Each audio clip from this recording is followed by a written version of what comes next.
এবার first security ইসলামী bank PLC অর্থ বাণিজ্য সংবাদ।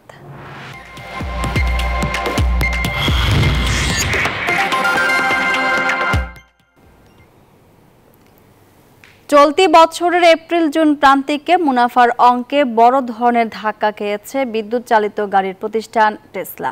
এ সময় কোম্পানিটি 5 বছরের মধ্যে সর্বনিম্ন মুনাফা করেছে। রয়টার্স জানায়, বাজার চাহিদা পুনরুদ্ধারে মূল্য ছাড় ও কৃত্রিম বুদ্ধিমত্তা প্রকল্পে কোম্পানিটির সামগ্রিক আয়ে অতি ব্যয়ের প্রভাব পড়েছে বলে মন্তব্য করেছেন বিশ্লেষকরা। কোম্পানিটি তথ্য দিয়েছে, বছরের দ্বিতীয় প্রান্তিকে গেল বছরের একই সময়ের তুলনায় আয় 2% বেড়ে হয়েছে $2,493 কোটি। তবে এ সময়ে কোম্পানিটি $2,550 কোটি আয় করবে বলে পূর্বাভাস দিয়েছিল ওয়াল স্ট্রিট।